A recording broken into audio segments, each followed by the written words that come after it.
Healthy અને tasty અને ફટાફટ બની જાય તેવી આપણે ફાડા ખીચડી રેડી છે. તો ઉનાળામાં કિચનમાં જવાનું ના ગમતું હોય તો આ રીતે ફટાફટ તમે હેલ્ધી ફાડા ખીચડી બનાવી શકો છો. અને આ ખીચડી ડાયટમાં પણ ખવાય છે. આજે હું શેર કરીશ તમારી સાથે હેલ્ધી ફાડાની ખીચડી બનાવવાની રેસીપી.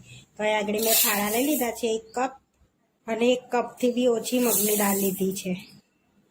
હવે આપણે એને 2-3 પાણીએ ધોઈ લઈશું.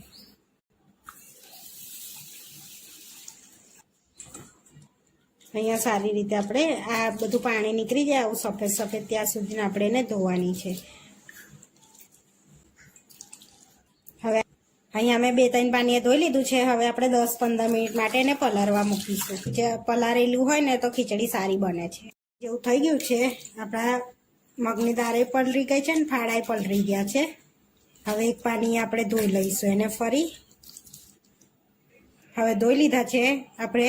હવે ફાડા ખીચડી બનાવી લઈશું. અહીંયા મેં કુકર લઈ લીધું છે. હવે આપણે એમાં એને ઘીમાં બનાવીશું. તો અહીંયા આગળ મેં ઘી લઈ લઈશું. આપણે ઘી લઈ લઈશું. અહીંયા 2 ચમચા ઘી લીધું છે મેં. હવે ગરમ થવા દઈશું. અહીંયા ઘી ગરમ થઈ ગયું છે. આપણે જીરું અડધી ચમચી નાખી ઘી એડ કરીશું. અહીંયા વાટેલા લસણ આદુ મરચાંની પેસ્ટ એડ કરીશું. લાંબી સમારેલી ડુંગળી એડ કરીશું.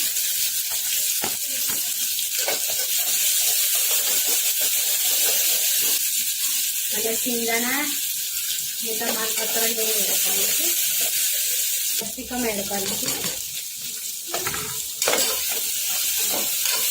બટાકા એડ કરીશું. વટાણા એડ કરીશું. ટામેટા એડ કરીશું.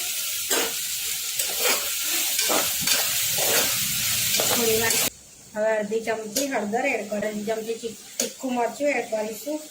ગરમ મસાલો ને અડધીમાંથી અડધી ચમચી બિરયાની મસાલો, વેજ બિરયાની મસાલો, અને અડધીમાંથી અડધી ચમચી કિચન કિંગ મસાલો, અને કાશ્મીરી લાલ મરચું અડધી ચમચી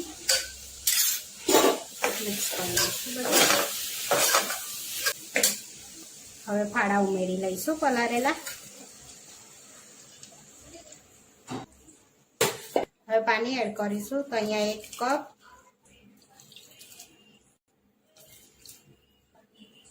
અહીંયા 4 કપ પાણી એડ કર્યું છે મેં.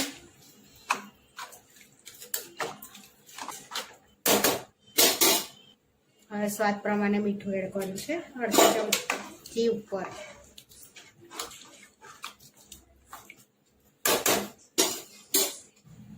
હવે આપણે 3 વિસલ કરી લઈશું એને.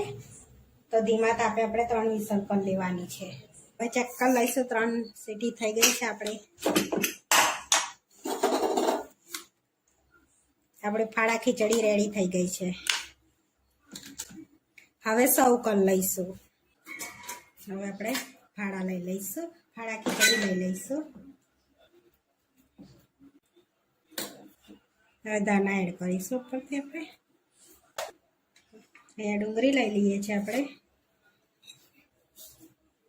અહીંયા છાશ જોડે સર્વ કરીએ છીએ. આપણી ફાડા ખીચડી બનીને રેડી થઈ ગઈ છે. આવા વિડીયો જોવા માટે મારી ચેનલને સબસ્ક્રાઈબ કરો, લાઈક કરો અને શેર કરો, અને તમે જરૂરથી ટ્રાય કરો. ફરી મળીશું નવા વિડીયોમાં.